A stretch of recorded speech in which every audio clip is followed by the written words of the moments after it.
Hey everyone, this is Arif, and today we are here with another unit of CIA Part 3, which is Unit 5, Project Management and Contracts.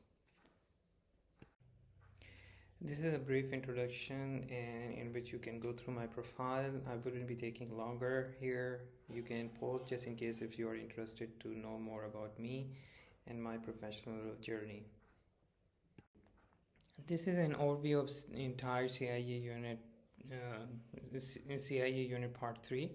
Up till now, we have covered from domain 1 or unit 1 to unit 4. And today, our point of discussion would be unit 5, which is project management and contracts. Just to have a quick overview, in the strategic management planning, we discussed that how companies form their strategic plans, and there are certain methodologies or approaches that we have learned in that. Then organizational behavior, it was that how we can motivate people to get things done the way we want them and get their 100% productivity. And there were a few motivational approaches that we have discussed in this unit. Then in unit 3, leadership and organizational structure talks about that we need to have a leader that needs to be charismatic, and they have to change their styles as per their followers and as per the situation. We also discuss about the lean organization, which are flat and a tall organization, and how leadership can match their style with the dynamics of the organization. In the last unit, business process and data analytics, we discuss about a couple of business processes just to understand that how things work in the organization. And we also discuss about data analytics. There are certain softwares that is used to form, and data analytics is basically where we try to get a story or some knowledge out of the data from a raw data and to form our opinion or to make business decisions. And our today's topic is project management and contracts. The entire syllabus of Unit 5 could be divided into 3 main sections. The first one is about project management, in which we will be discussing about different concepts related to the project management and certain methodologies, which means that there are certain ways by which we can control our project. The second section is about change management, how the change management happen within the organization, what are the types of changes, the resistance factor, and the role of organizational development. The third section is about contract. In contracts, we have 2 subsections. One is contract overview, in which we talk about some of the basic terminologies associated with the contracts in terms of offer, acceptance, consideration, legality, capacity. So these are certain legal terms or legal definitions of certain terms which we will be discussing. And then there are different types of classification of contracts that we will discuss in the subsection. So overall, in the entire syllabus, it comprises of 3 sections: project management, change management, and contract management, or contract, you can say. Our first topic is project management, and some of the basic concepts we will discuss about it. The basic thing which you have to understand, what is the difference between a project and a process. A project has a defined or definite beginning and the end. If it doesn't have ending, and if it is ongoing, it's a process. But a project would have a starting point and an ending point. This is a key difference. And also in a project, it could be of small duration or a big duration. Project management is basically when we gather our knowledge and skills and use certain kind of techniques to achieve a common goal of the project. So whatever is the objective of the project, in order to achieve that, we gather our knowledge through different human resources. We apply certain skills and techniques to reach out to our ultimate objective. Programs, there could be multiple projects within a program. So this is one more terminology which you need to be aware of. That let's say we have a program of let's say building a software, and within that software there could be smaller projects related to each activity of the software, or it's a very lame example, but this is all I can come up with. Then a portfolio of a project. A portfolio of a project could be different projects when combined together for to achieve a bigger goal, bigger objectives. It could be a bigger program or a bigger strategic goal. In that goal, there were certain elements, and within each elements there are different projects that needs to be done. For example, to form a car, you need to have tires, seats, paint, the body, so all these smaller activities, and within and the combination of each activity for a specific section of the car is one project, and overall this all the projects, the smaller projects, is known as portfolio. So this is the difference. And portfolio could be within the program if there are multiple programs that you are working on. There could be multiple portfolios of a program, or it could be of different projects as well, a set of different projects. Then we have a phase-based approach in a project management, which means that whenever we are doing a project, we divide that project in different phases. So whenever you are building a house or doing a construction, there are different phases within that project. So we divide that entire project into smaller phases, and each phase has its own deliverable and its own timelines. It's easy then to manage. So generally this is how we monitor the progress of the project, because if there is a slight delay in any of the phase, then it highlights that certain action we need to take. Apart from that, the benefit management plan is another associated term with the project management, which means that we have to determine what is the benefit, what is the goal, what is the key element or determinant that we want to achieve from the project. So the benefit we associated with the project we calculate beforehand, because we do not want to overspend on the project and lose the benefits. So cost benefit analysis is one of the key elements that need to be performed prior to starting the project.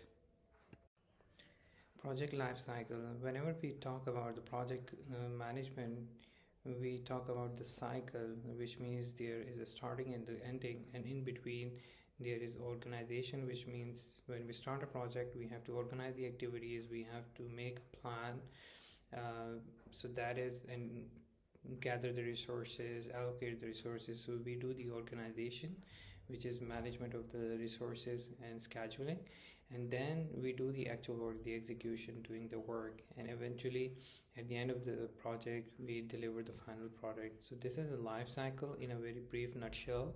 However, each process of this life cycle could be divided into sub activities. Control points are basically in a project where we check on the progress of the project. So it could be similar to KPI, key performance indicators. So we assess ongoing basis or a periodically basis what is the progress of the project. So we can say whether if you are building a house and it's a 2-story or 3-story house, so we can say whether the basement has been done, the ground floor has been done within the timelines, within the resources, and if any of the phases are not done as intended, then we have certain options to do, whether we want to cancel the project if it is making more, or it's crossing its cost, which means it's not more beneficial, or we can continue while taking that additional risk, or we can change. So there are certain ways of risk mitigation that we can perform. With every project there are certain risks which are associated, and as we move along with the project and the progress is keep going on and we make the decisions, the risk also in the start it is high, but as we going on and progressing toward the end, the risk is minimizing. Just take an example of CIA preparations. So the more you prepare the better results you expect and the less uncertainty you encounter.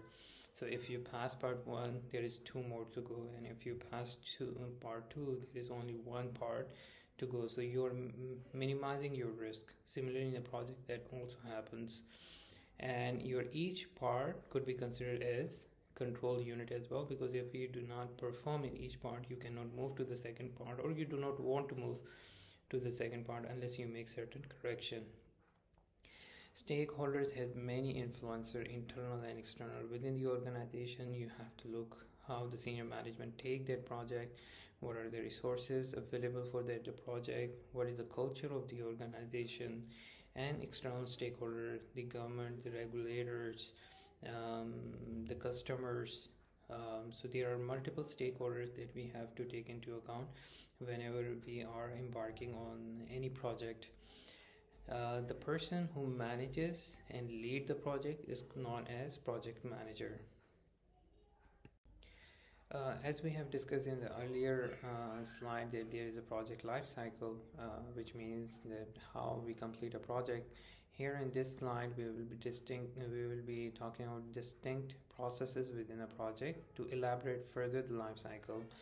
The first activity or a step or a process within a project is initiating the process. Whenever we talk about a project, we define first of all what project we have to embark on, and then we develop a charter. A charter is basically in which the role, responsibilities, the objectives, the scopes, everything is defined about the project. Then we identify the stakeholder to whom we have to please, or for whom we are making this project. Is it for external stakeholders or internal stakeholder, or to manage, because when we know who are our stakeholders, so we manage accordingly the outcome of the project. The second phase is planning the process, in which we define the scope and the objective of the project, develop a project plan, and create a project documents. There will be a lot of documents related to the project, in which we will be carrying out the project in terms of different activities that needs to be performed, who will be performing those activities, what are the resources that is required, the monitoring and tracking of those activities, deliverables of those activities. So these are all the key documents that needs to be there.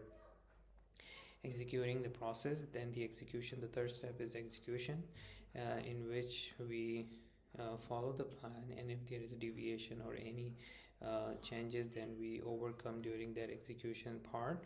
We coordinate our resources and manage our stakeholder within that execution part.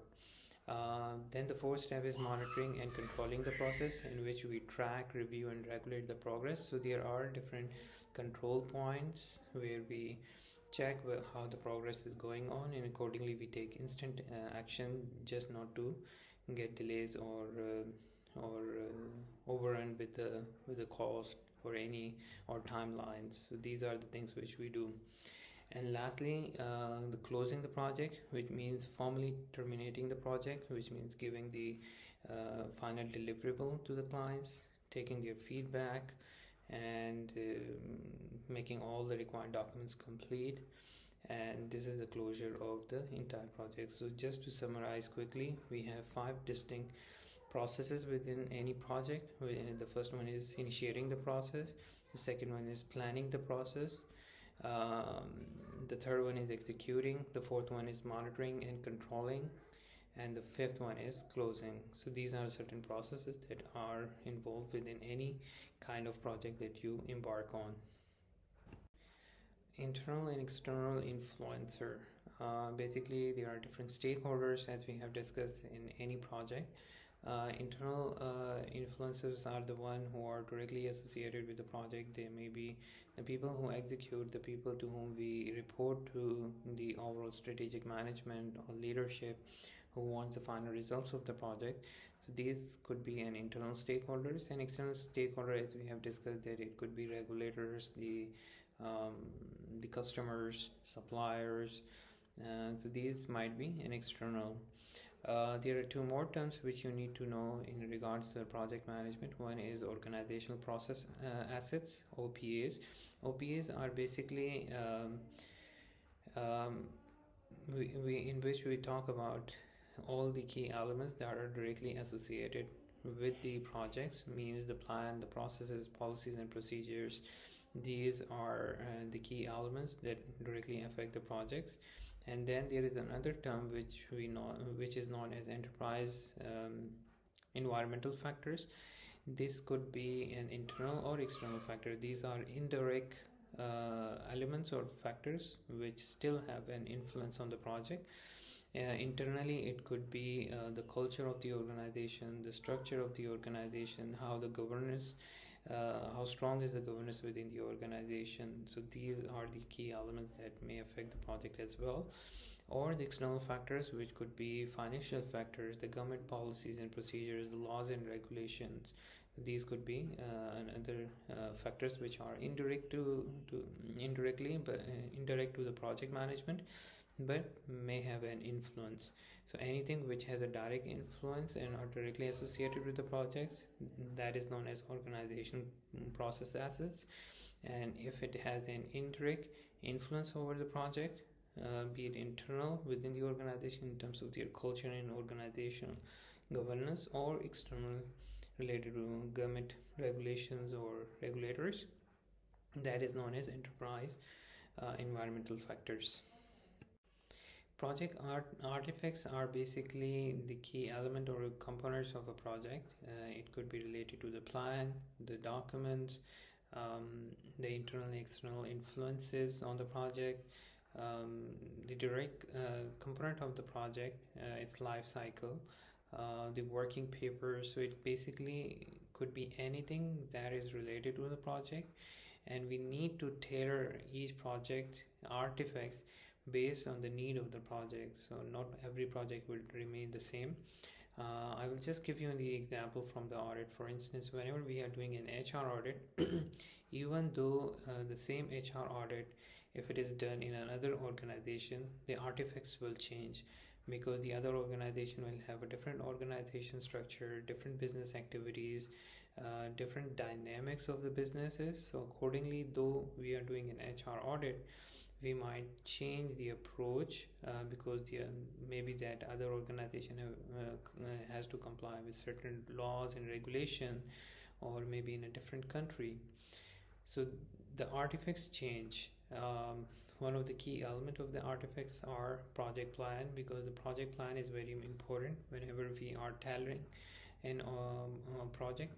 We have to focus on the plan, because the plan keep us to stay organized, make the right decision, and track the progress. The plan in itself includes the baseline, which means the starting point and the expected results. So this is the overall overall key element that we want to achieve from the project. Then subsidiary management plans, which means the different aspects of a project, for example the quality, the risk, and the key, and how we communicate with the people. So these are also associated with along with the baseline. We have to consider these subsidiary elements. And then the project life cycle overall, we have different phases. We have to ensure that we have control points and we control the project. Project documents is also one of the key elements of the project artifacts, which may comprises of the scope, requirements, resources, cost, milestones. These are the elements which we need to document, and it also differ from one project to another project. So here we are with the second subsection of the first section. The first section is about project management, so the concepts and the methods. So now we are in the second section, which is about the methods. Every project has three components in which we have to find a trade-off or balance these three key elements. The first one is time, the second one is cost, and the third one is quality. Let's give you an example. For instance, if someone asks you to finish an audit project, so you are constrained with the timelines. The more time you give to the project, the more detail you can go, the better the quality. But again, there will be a cost associated with the project. It will accelerate, for instance, your working hours.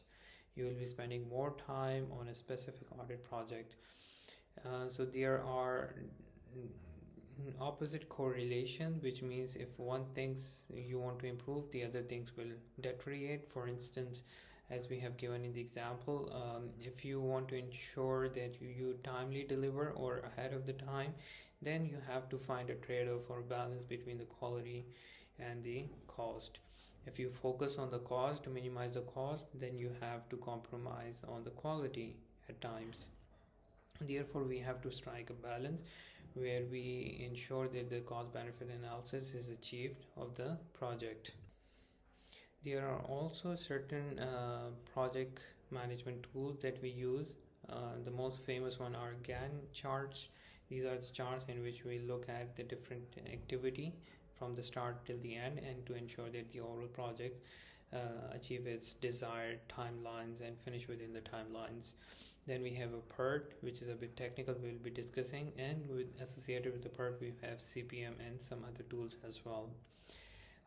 There are if there is any special projects, we need to be mindful about certain things. Yet, what could be as per your plan? What could be the finished timelines? What could be the most optimistic timelines to finish the project? It means that most favorable if there is no delays of resources, or everyone delivered their project within timeline. Or there is one terms which is dummy activities, which means that we start within a project two parallel activities at the same time, because we know at one point it will bridge. So we calculate those activities parallelly within the project. So if we do not wait that one activity finishes, so we start the other one. For instance, if there is a project of building a bridge between two islands, both sides of the island needs to start the bridge making process simultaneously. We cannot say that half of the bridge is built from one side and then we will start the other. So we calculate those dummy activities, means the supporting activities, and ensure that after reaching a certain point those activities will bridge together, and based on that we calculate the duration, the timeline, that how long will it take for a project to complete. So here is the example of a Gantt chart in which we have start and finish of each different phases of a project, and it is very much suitable for small projects. I personally use this for my to assess my annual audit plan, where I put all my audit plans and see that which audit projects needs to be carried out in order to ensure that I achieve my overall annual audit plan. So this is a very good and simple approach in which we assess the timelines of a project. The second method of managing a project is PERT, or project evaluation and review technique. In this project technique, management technique, we use for very large scale projects which has a lot of messy activities within it. And so in the previous one, the Gantt chart is not capable of handling a very large scale of project. In this overall technique is very much flexible. You can use it by different shapes. You can use it. There could be a starting point and the ending point, and within each starting and ending point there are different boxes or circles. Each circles represent a node or an event. So there are smaller activities, and each activity is basically the connection, the line between two nodes or two circles, and that activity is having a time frame, that how long will it take for that activity to be completed in order to achieve that one event. Uh, this is a bit technical, in which we calculate the duration, the timelines of the entire project by dividing the entire project into different activities and smaller events. And we also calculate which activity is the longest activity, which longest path, or which will take the maximum duration. For instance, if you look at the task 2, task 5, task 7, along with task 8 till the end, this is the longest path which we can calculate and understand that we cannot complete this project without going through this all. And then there could be a critical path. These are the paths which needs to be very essential for the project and which give you the minimum duration of the project. And this is again a calculation that needs to be done in order to identify. What differentiate this from the Gantt chart is the Gantt chart is for simple smaller project. This one is for more complex and bigger project, and it gives us the longest activity that we have to perform within a project, and the critical path, which is the shortest of the all activities, that what could be the minimum project time more optimistically that we can finish. In the exam, you would not be requested to do the calculation of days and duration to identify. You just need to know the concepts and the differentiation between different methods and which one is better and what are the key characteristics of each project management tool. CPM, or critical path method, is the extension of the PERT method, in which we incorporate one additional element, which is cost. So in the previous two, one, the Gantt chart and the PERT, we only look at the project from a time frame. But what about the cost? In order to determine the cost of the activities and to ensure that how efficiently we can close the project, we use CPM. In the CPM critical path method, we use the same methodology as PERT, that we identify the critical path within the project, which is the shortest amount of time we calculate within the project, that how quickly we can close the project. And then there are two more concepts associated with it: normal and crash estimates. Normal and crash estimates mean that in a normal circumstances, when we allocate normal resources to the project, how long will it take to close the project, as we determine in the PERT. But here in the CPM, we also identify a crash estimate of the time. Means that what if we have unlimited resources and we pour more resources to any of the critical path within the project, and ensure that if we will be able to make it quickly. For instance, if you are constructing a house, you add more labors to the construction in order to ensure the house to be completed more quickly, or any of the activities of the house to be completed quickly, in order to have quick delivery of the project. While doing that, we just do not pour all the resources to every activity. We identify those critical activities which could save maximum time, and we only invest in those activities, and where we ensure that which will help eventually a significant amount of time saving in the project closures. The other method is network model. Basically, network model in itself is not a separate method. The two form of network model is the PERT, which we already discussed, and CPM, which we have just recently discussed. Basically, the network model is a concept which says that we have to visualize the entire project into different nodes, and different nodes are events or tasks that needs to be completed, and activities, those are the straight lines which we have seen in the visual representation of a PERT diagram. So they say that while visually looking at and calculating the cost, while calculating the duration of the project, we can be in a good position to visualize the issues and identify why, if there is a delay in the project, why the delays the project, to identify the causes, and to work on those causes. So that in itself is a form of a network model.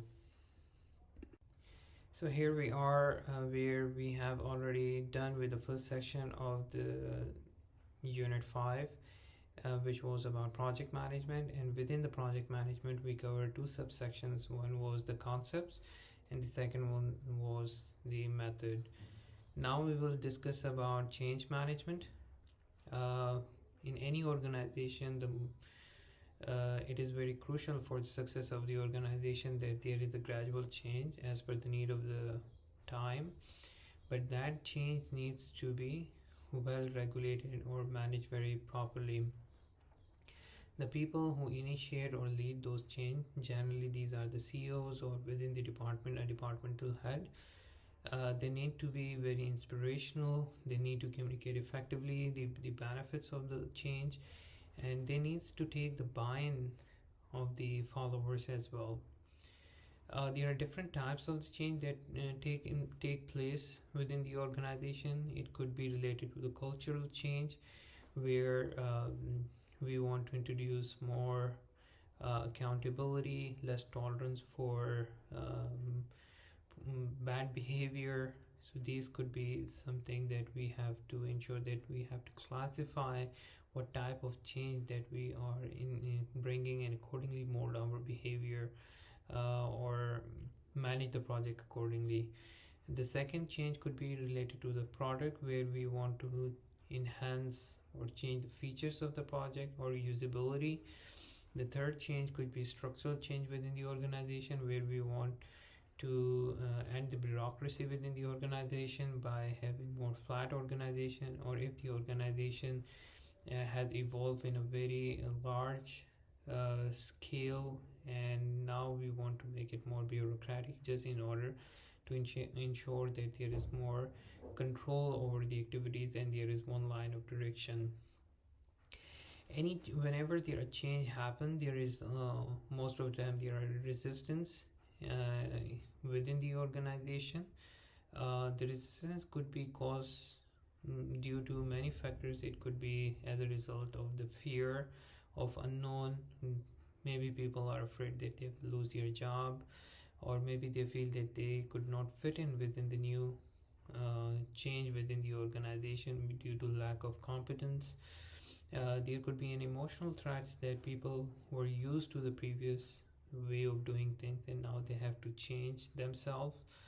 But to overcome that thing, we can strategize in a way a change management, like by properly first of all planning the entire change management, by educating the people, by facilitating them through their just in case if they need more trainings to understand, or they need more trainings to cope with the change, or give them the trainings to enhance their skill sets. Sometimes change could be by force as well. When we have limited time and we want to achieve maximum results, we cannot wait and try to let everyone feel good about it. We have to enforce. That happen in an emergency situation where there is a risk of bankruptcy or major downfall within the organization. So there we go for more coercive ways of change management. One of the ways of properly carrying out a change management activity within the organization is through organizational development. It could be a department, or it could be a concept that by which we formally plan and in a deliberate manner that how the change will happen within the organization, um, by letting people to know the purpose of the organization, by promoting trust, communicating clearly the what are the things that needs to be changed, encourage them to solve the problems and create job satisfaction, where we ensure that they will have proper job security, and foster their personal responsibility, where we let them to initiate or to take responsibility for their own self in the change environment, and ensure that they are willing to change. these are the things which we can use as a behavioral science to apply on the individual whenever we are intending to have a change within the organization. So now we have done with the two sections of the unit 5. The first section is subdivided into two sections, which was about project management, the overall concepts and the methods. Then the second section we discuss about the change management, and now we will discuss about contracts. The contracts in itself, this is the last section, but it itself is subdivided into two subsections. One is about the contract general overview, and the other one is about different classification of contracts. Contract law is basically allows the individuals to enter in a private contract which could be enforceable by the law. There are different elements to the contract, which are the agreement in itself, the what do you agree with the other party, the consideration, the monetary value which you want to give it in the form of cash or maybe in exchange of another goods, the capacity of the parties, that both parties should be in a good state of mind. They should not be there shouldn't be one party a minor, or they should have their mental capacity, a sane human being. And then legality of the agreement, which means that the agreement should be lawful. They should be making an agreement about something which the law give you an access to. It is not to rob someone or to do any illicit activity and make a agreement. Now an agreement is basically where two parties, there is two parties involved, one party which give an offer, the other party accept the offer to perform an act of performance, which means a duty of performance, which means that the second party has to do something to ensure that the consideration or the money which they are taking against the activity is being performed, that the activity is being performed. There are certain more key characteristic or elements, attributes associated with the agreement, that it needs to be voluntary agreement, that it should not be done at the gunpoint or by threat. It is also about that we clearly communicate all the terms and condition of the agreement, and it needs to be done in a serious manner with a serious intent. It could not be in a funny way where husband says to a wife that I'll buy something to you, but then if he doesn't, then the wife cannot sue the husband because it was not done in a serious manner. And there are certain contracts which could be in a writing form, for example purchase of land or a car, but there could be certain other agreement which could be without in writing, for instance where you intend to sit in a taxi for a certain commute. So it could be in a different form, but there are in the law distinguish between what are the key things that needs to be in writing. So a contract has an agreement. The second thing is there should be a consideration. Considerations is basically anything of monetary value which could be exchanged between two parties within arm's length. Arm's length means within fair value price. So that needs to be there. It could be cash, it could be an exchange of other goods as well. Then the other important component of a contract is capacity, that both needs to be mentally stable people who form this contract, because what happened in some time that the people when they age and they are in 60s or 70s or 80s, then you cannot get in contract with them to buy their house. So in that or with a minor. Legality, it means that the underlying assets or the underlying activity which you want to perform as part of the contract should be legal. And even the exchange of consideration should be legal. For instance, if the crypto is banned in your country, you cannot say that I can give you certain coins against that activity, because it is already illegal within the country. Or you cannot ask someone to rob a bank and form an agreement, so because the underlying activity in that agreement is illegal. The other element to a contract is a written contract, that it most of the time it needs to be in writing.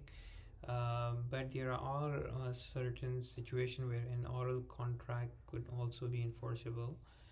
Uh, as I've given you the example where you ask the fare price of certain destination and you sit a taxi, or if it's a metered taxi, you just tell them the destination and you sit in the taxi.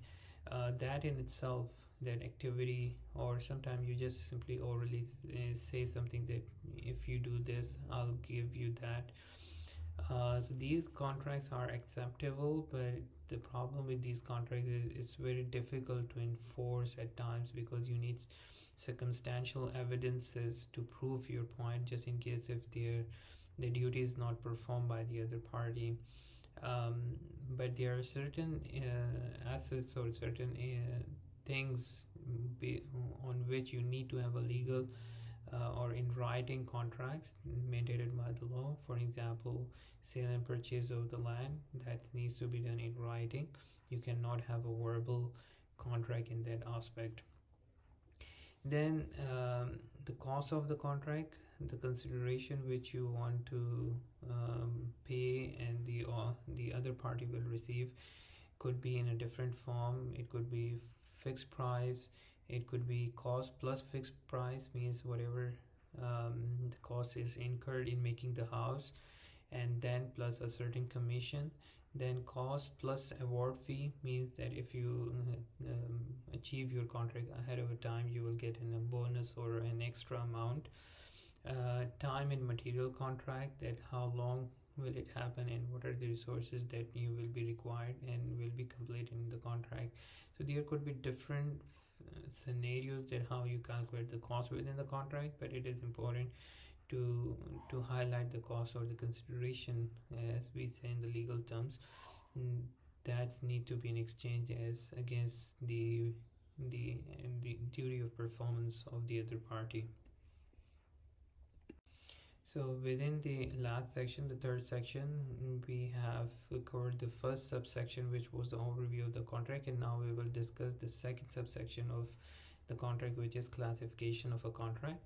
A contract could be express or implied. An express contract are basically the one which we generally go with, which is formal, which is in writing, where all the terms and conditions are being referred. And implied could be through the behavior, through the action which you do, that you execute a contract. As I've given you the example of a taxi, when you ask them and then you sit in a taxi, then if the taxi driver take you to the destination, you are obliged to pay to that taxi driver as per the meter, or if you agree in before sitting in the taxi. There could be unilateral contract, that when you offer someone that if you do this project, I will give you a certain amount of money or something in exchange to that activity. Unilateral contract is where the other party has the options to either accept or reject the contract, because the other party did not seek you to come and offer him something, but you offer him something. Whereas bilateral contracts, where two parties sit together and decided that they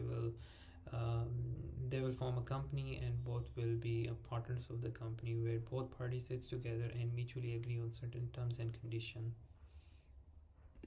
The other classification of a contract could be executory or executed contract. The simple definition is when a contract is in a progress stage, you can say it's an executory contract, but when it is completed, it is a completed contract. So executory contract would be a contract which is a very long duration and where you have to perform multiple activities in order to finish the job, whereas executed contract is the one which is already completed.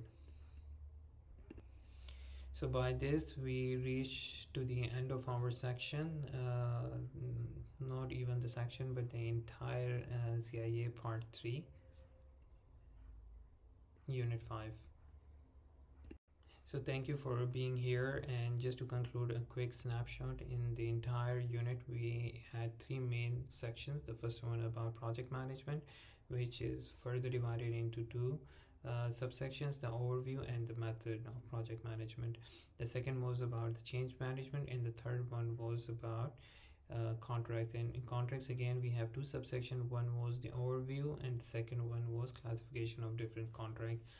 By this we are completing the first domain, the business acumen of the entire syllabus, which I believe is 35% of the entire syllabus of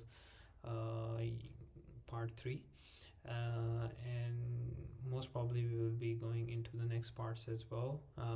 For the time being, we are concluding this, and I hope that I come up quickly with the other video. And till then, take care of yourself. Remember me and my family and generally the whole human beings in your prayers, and I pray for your success as well. If you benefited from, please do not hesitate to share with other people so they may also benefit from. And if you have anything to add more to the content, you can drop in the comment section. And looking forward to see you again. Take care. Bye bye.